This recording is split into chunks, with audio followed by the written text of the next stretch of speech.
Stop for just a moment, my child. Before this day pulls you back into its motion, before you put the brave face on again and tell one more person that you are fine. Stop.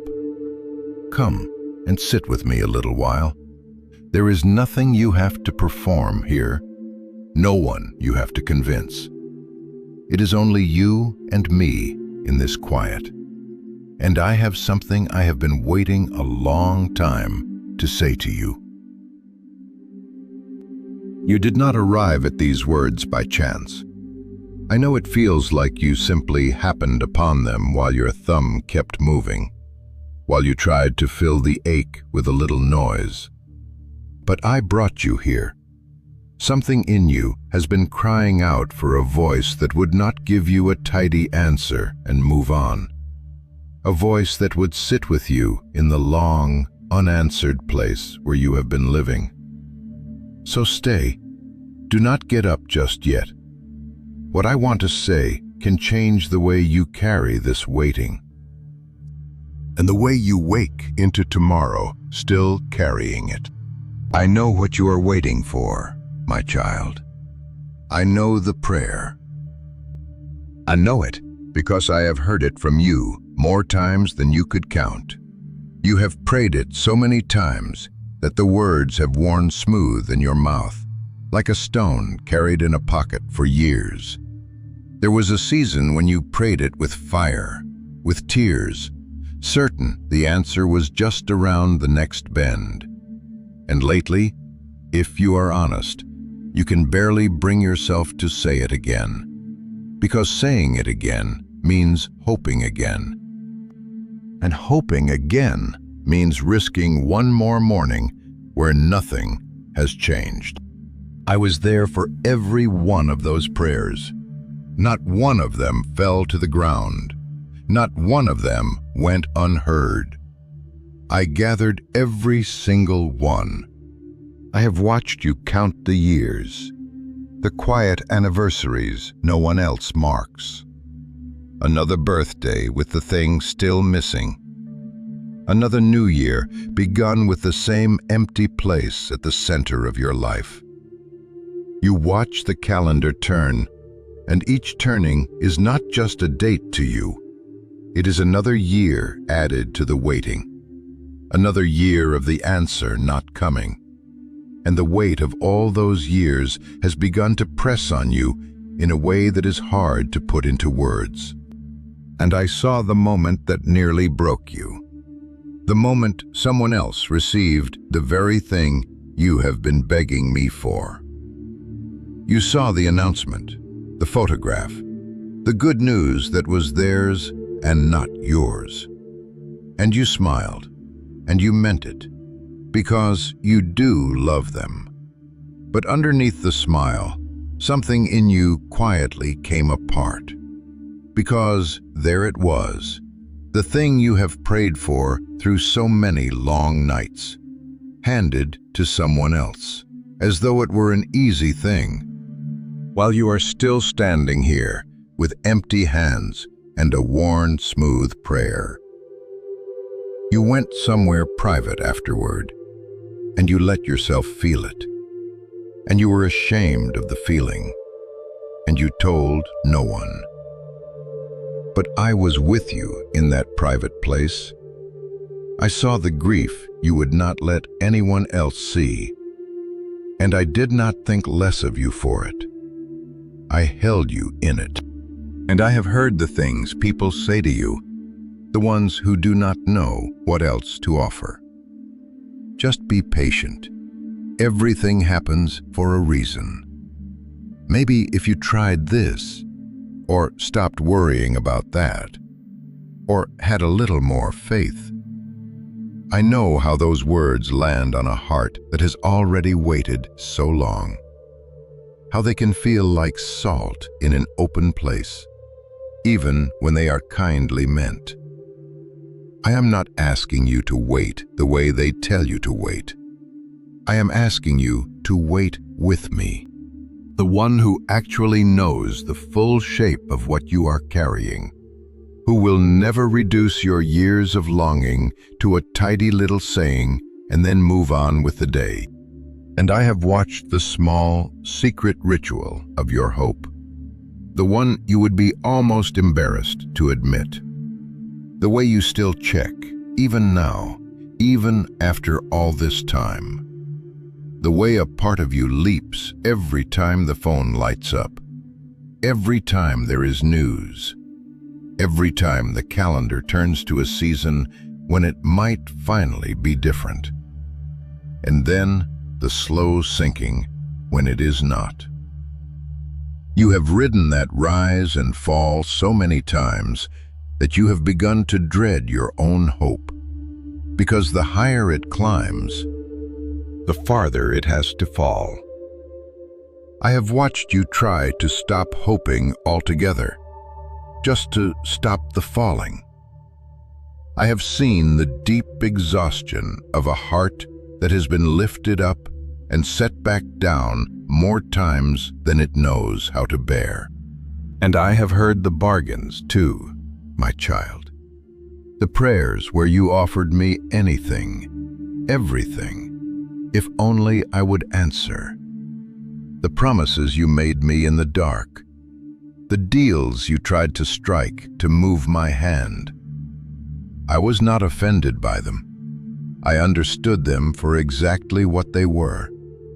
The desperate reaching of someone who wants the thing so badly they would give up all they have to hold it.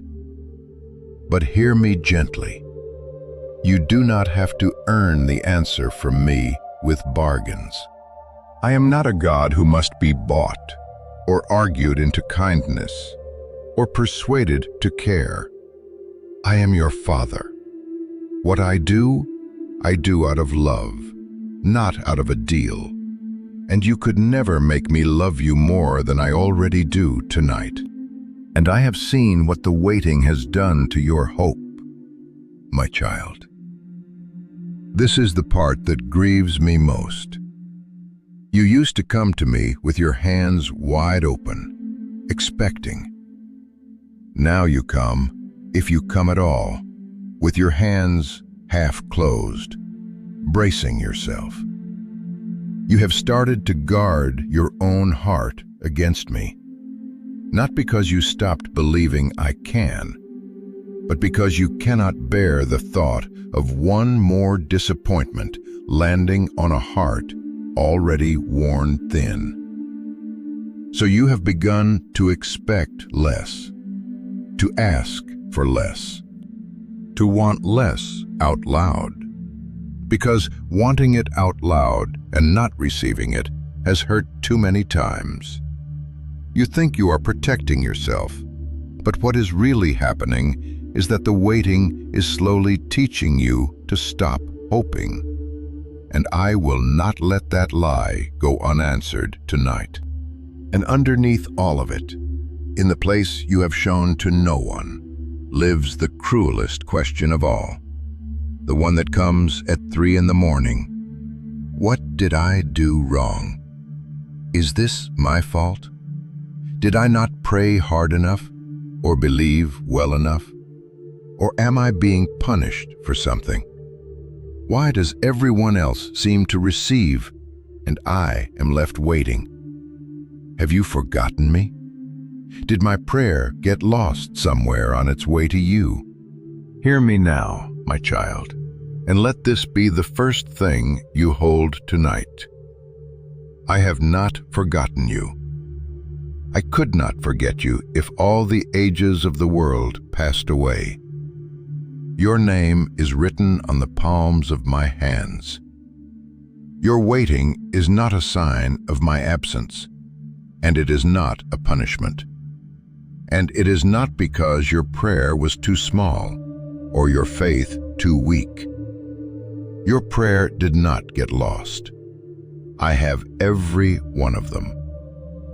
You are not waiting because I have turned my face away.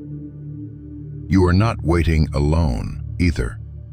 I have been in the waiting room with you the whole time, every long year of it, closer than the breath in your chest.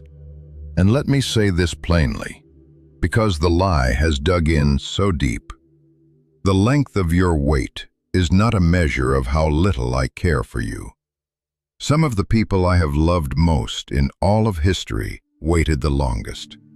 A long wait is not a sign that you are at the back of some line, or that I tend to others first and forget you. I do not run out of attention. I am not stretched so thin among all my children that yours got lost in the crowd. I am able to be fully, completely with you, as though you were the only one I had, and at the same moment, fully with every other soul who calls on me. You have never been one of many to me. You have always been mine, particular, known by name, never once misplaced. Let me tell you the truth about waiting, because the world and the enemy of your soul have both lied to you about what it means. The lie says that because the answer has not come, the answer is not coming. The lie says that silence means no, that delay means denial, that a door still closed is a door that will be closed forever.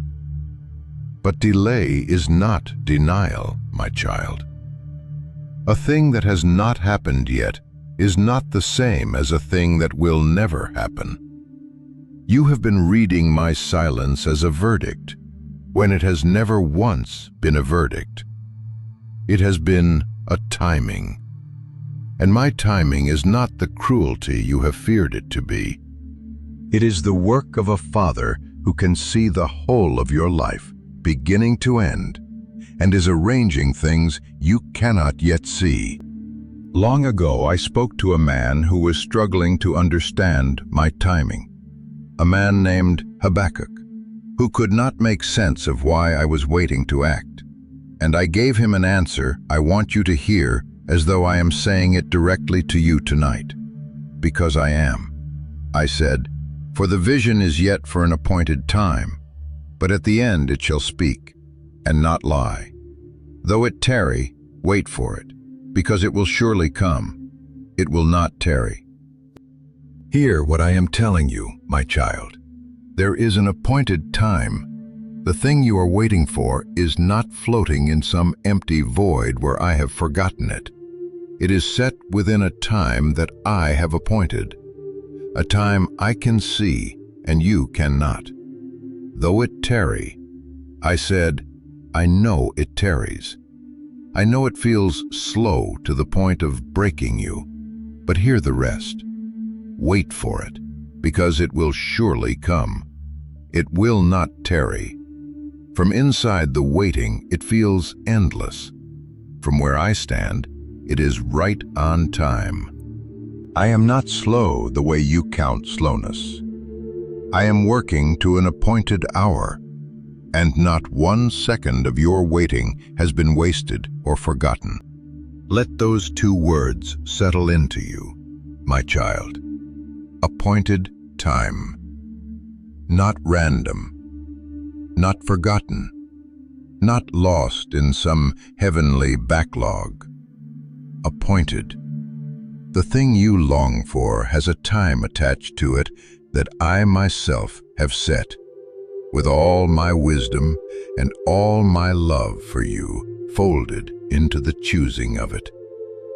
If it has not come yet, it is not because I overlooked it, and not because you failed to unlock it with the right words or the right amount of faith. It is because the time I appointed for it has not yet arrived. And when a father who loves you perfectly is the one choosing the timing, then the timing itself, however painful it feels, is a gift you cannot yet see the shape of. The day you finally understand why it came when it came, and not a moment sooner, you will see that I was being kind in every hour you thought I was being silent.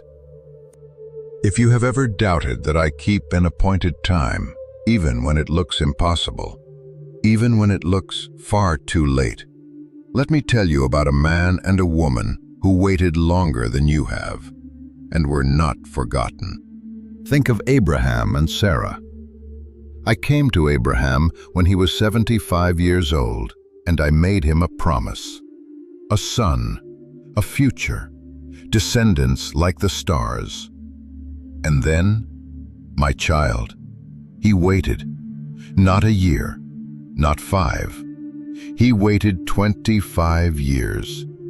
25 years of watching the promise not come true.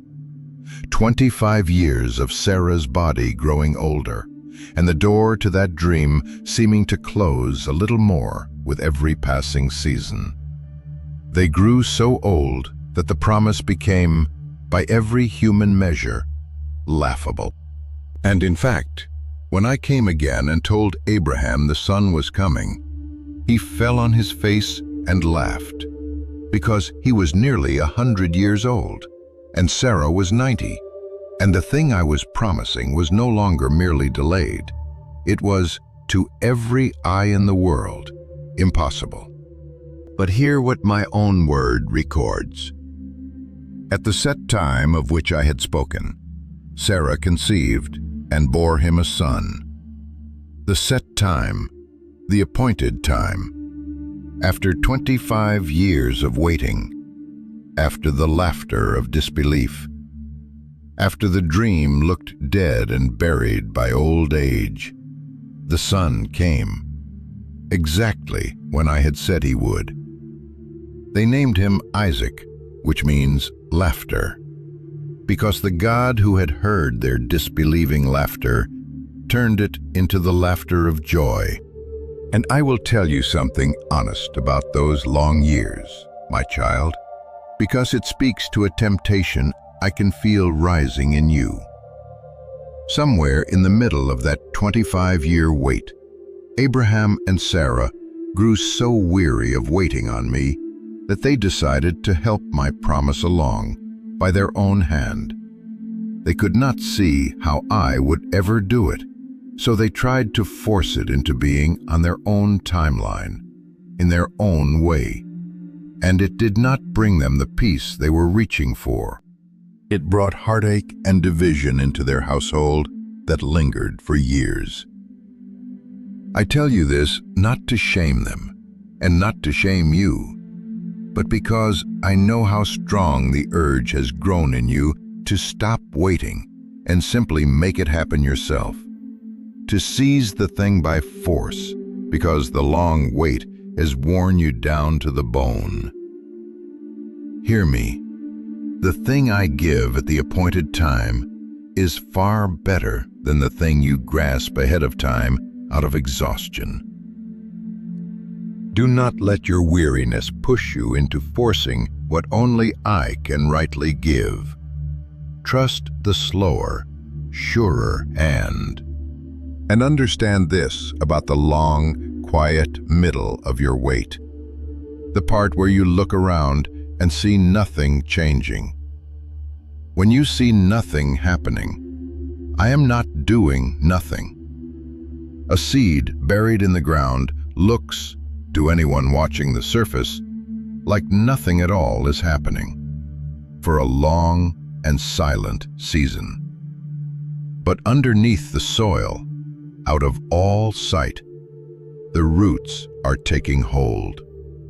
The life is being prepared. The whole future harvest is being made ready in the dark.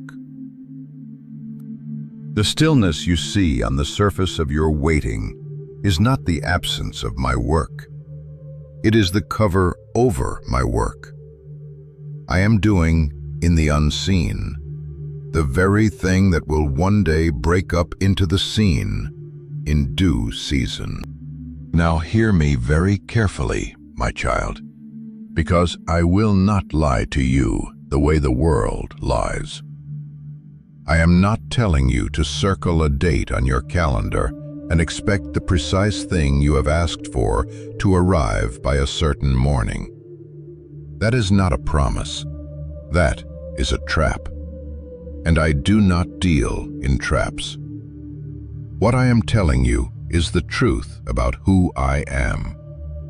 I am a God who keeps an appointed time. I am a God for whom no situation is ever too far gone, no door too firmly shut, no season of life too late. I am faithful to my word, even when the waiting stretches past the point where everyone around you has written it off as impossible. That is not a formula you can work. That is my character. And my character does not change, no matter how long the wait. And Abraham and Sarah are not the only ones. Think of Hannah, who wept for a child year after year, so deep in her grief that when she prayed in my house, the priest mistook her anguish for drunkenness. She poured out her soul to me from a place of long, bitter waiting. And in my time, I answered her. And the child she had ached for became one of the greatest of my prophets.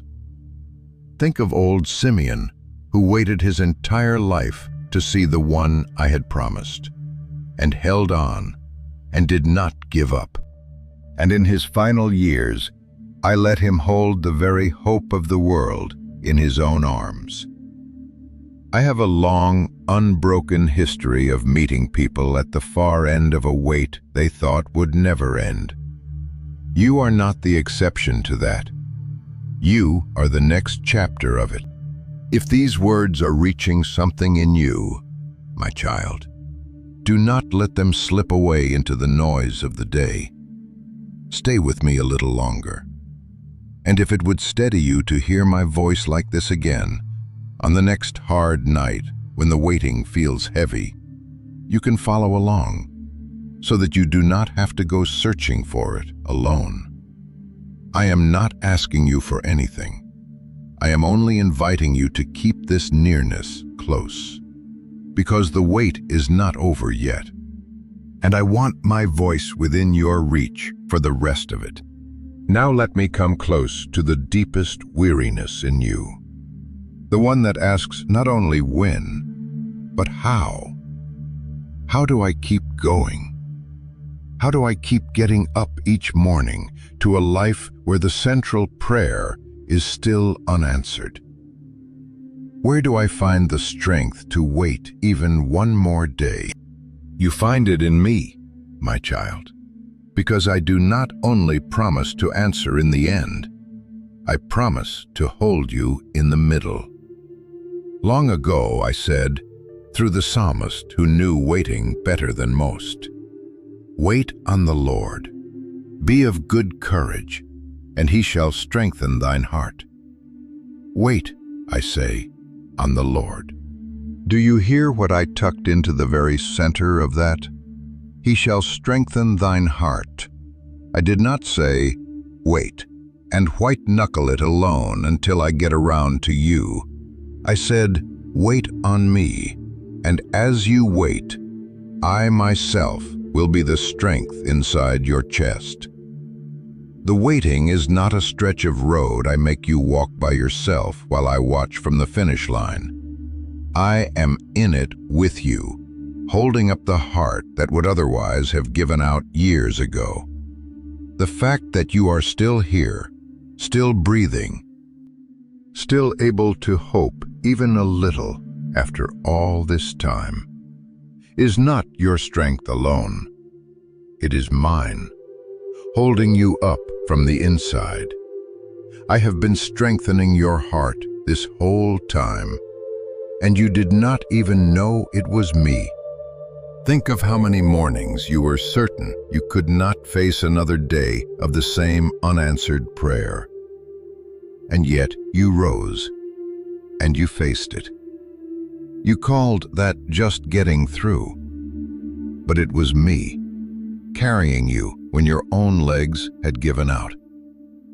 Think of how many times you were sure this would be the disappointment that finally finished your hope for good.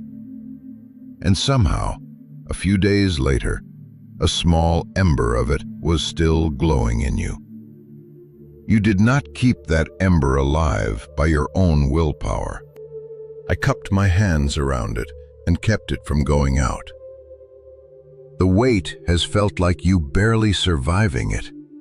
The truth is that you have been carried through every step of it by a strength that was never your own. And I will not set you down now, not when so much of the road is already behind you. And I want to give your waiting back its dignity, my child, because the world has told you it is wasted time, dead time, time you will look back on as years lost to nothing. That is not true. I said in my word, "The Lord is good unto them that wait for him, to the soul that seeketh him." It is good that a man should both hope and quietly wait for the salvation of the Lord. The waiting itself is not empty. It is a place where I am good to you, where something deep and lasting is being formed in you that could be formed in no other way. The patience you are learning, the trust that is being forged in the fire of the long wait, the way your roots are going down deeper than they ever could have in an easy season. None of that is wasted. The waiting is not the dead time between your real life and the answer. The waiting is part of the life I am growing in you, and I am good to you in the middle of it. So here is the wisdom I want to put into your hands tonight, my child. Because I do not only want to comfort you, I want to give you something to live by when you set this down and face the long wait again tomorrow. Stop measuring my faithfulness by your calendar. You have been treating each passing year as evidence against me, adding them up like a case for the prosecution. But the calendar is your measure, not mine. The answer is set for an appointed time, and the appointed time is not late simply because it has not arrived on the schedule you would have chosen. Let go of the timetable you built in your own heart, the one that said it should have happened by now. That timetable was never mine. Trust the appointed time of the one who can see the whole of your life, instead of the deadline you set when you could only see a small piece of it. And guard your hope, my child. I told you, the waiting has been quietly teaching you to stop hoping, to close your hands, to expect less, so the disappointment will hurt less. Do not let it. A guarded, half-closed heart does not actually protect you from pain. It only robs you of the nearness to me that is the one thing strong enough to carry you through the wait. Keep bringing me the prayer, even the worn, smooth one, even when you can barely say it. You do not have to pray it with fire. You only have to keep bringing it. Keep your hands open. Keep your face turned toward me. Hope that leans on my character is not the foolish thing the disappointment has tried to convince you it is. It is the bravest and wisest thing you can do. And on the days when you cannot find any words at all, when the prayer has worn so thin that you cannot lift it, do not believe that your silence has cut you off from me. A wordless sigh turned toward me is a prayer. A tired heart that simply stays in the room with me, with nothing left to say, is praying. You do not have to perform your longing in beautiful sentences for me to hear it. I hear the groan too deep for words. I hear the prayer you can only manage to feel. So on the days you have nothing left, just come and sit, and let your weary presence be the prayer. That is enough. That has always been enough. And do not put your whole life on hold until the answer comes. I have watched you treat these years as merely a waiting room, a paused and provisional life that does not really count until the thing you long for arrives. But you are alive now. There is good I have for you in this very season. People to love, things to do, a nearness to me to be enjoyed, that are not on hold and were never meant to wait. Wait for the answer, yes, but do not refuse to live while you wait. The life you are living right now, unanswered prayer and all, is not a rough draft.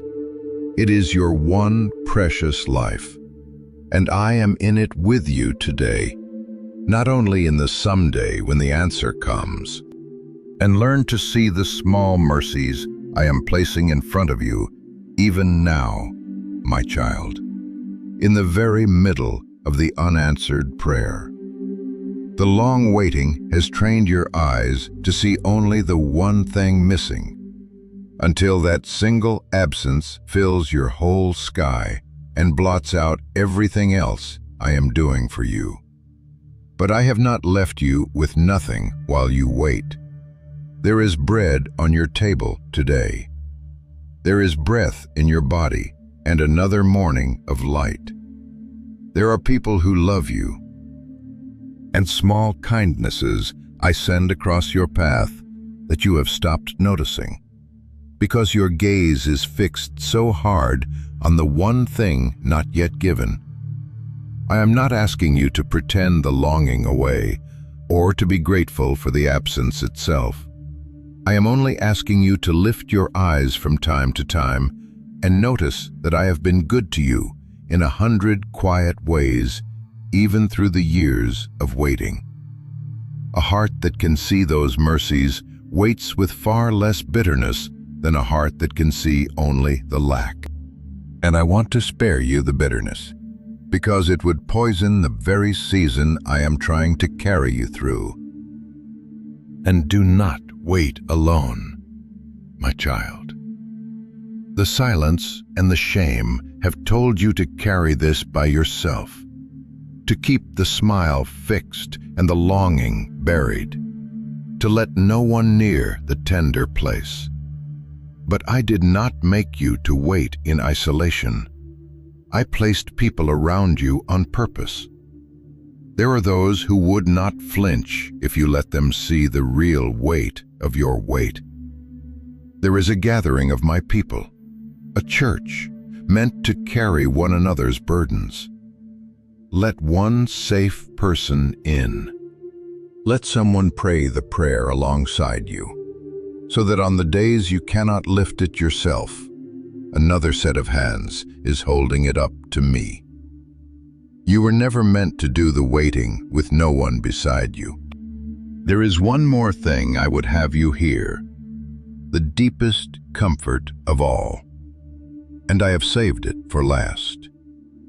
I know you are afraid your strength will give out before the answer ever comes, that you will grow so weary in the waiting that you simply give up. Sit down by the side of the road and stop. So hear what I said through my servant Paul, and let it be a hand under your arm tonight. And let us not be weary in well-doing, for in due season we shall reap, if we faint not.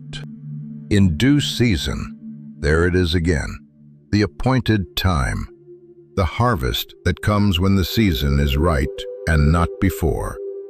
And the only thing I ask of you in the long meanwhile is this: do not faint. Do not give up the night before the morning comes. You have no way of knowing how close you are. The wait may have been long, but the long wait is not proof that the end is far. Sometimes the longest waits break open right at the edge of the answer, in the hour the person was most tempted to quit. So do not faint, my child. Keep walking with me. Keep your hand in mine. The reaping comes in due season, and I am the one who appointed the season. and I have not forgotten the field where your prayers are planted. The night is always darkest in the last hour before the dawn breaks, and the farmer watching a winter field sees nothing but bare, dead ground in the very weeks before the first green pushes through. Do not read the darkness as the end of the story. Do not read the bare ground as proof that nothing will ever grow. Some of the longest waits in all of history broke open in the hour the person was most certain they could not go on. You cannot see the clock that I can see. You do not know whether you are years from the answer or days from it. So do not lay your burden down in despair on the side of the road, when for all you know, the very next bend is the one you have been walking toward all along. The only true tragedy in waiting is to give up the morning before the morning comes. So lift your head, my beloved. I know how tired the waiting has made you. I know how many years you have carried it. And I am not asking you to feel strong tonight, or hopeful, or patient. I am only asking you to lean the whole weight of the weight on me, and let me be the strength you have run out of. You are not waiting on a God who has forgotten you.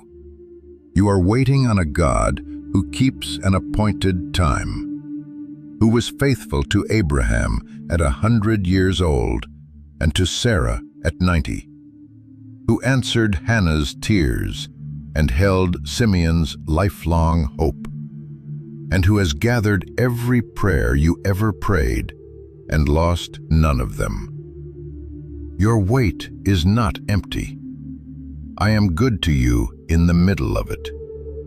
And the answer, in whatever form my wisdom and my love decide is truly best for you, is not lost.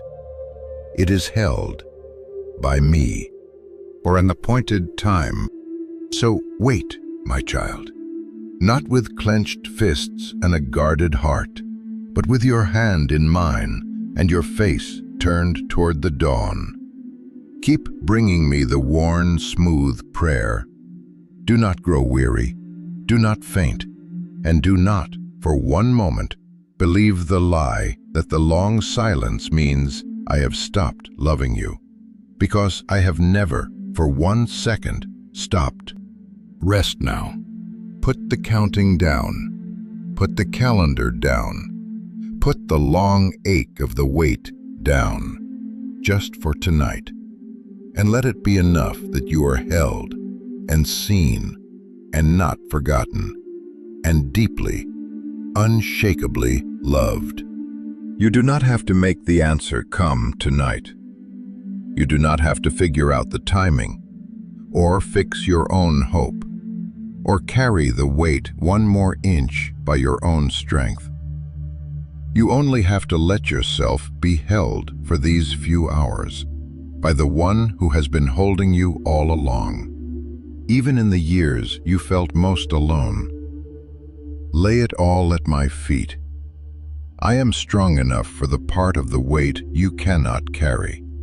And let tonight be the night you stop measuring your worth by whether the prayer has been answered. You have begun, somewhere deep down, to believe that the unanswered prayer is a verdict on you, that if I truly delighted in you, the answer would already be here. That is not true, and I will not let you carry it 1 more day. My delight in you has never been tied to what I have or have not given you yet. I delighted in you before you ever prayed the first prayer, and I will delight in you whether the answer comes tomorrow or after many more seasons. You are not loved according to your circumstances. You are loved according to my heart. And my heart toward you does not waver with the calendar. The peace that the world cannot give, and the world cannot take, I give to you tonight. Wait gently, hope bravely, and know, all the way down in the deepest part of you, that the one who made you has not forgotten the prayer you have prayed so long, and that I do not abandon the work of my own hands, and I do not start something in you that I will not finish. When you wake tomorrow, and the old weariness tries to meet you before your feet even touch the floor, remember what I told you tonight. You are not forgotten. I have every prayer. You are not too late. I keep an appointed time, and no wait is too long for me. You are not alone. I am in the waiting with you, strengthening your heart from the inside. And you are not finished. The reaping comes in due season, and I have not forgotten your field. Lift your eyes, my beloved. The long silence does not get the last word. I do. And the word I speak over your waiting tonight is not forgotten, and not too late, and not in vain. The word I speak over you is, wait for it. It will surely come.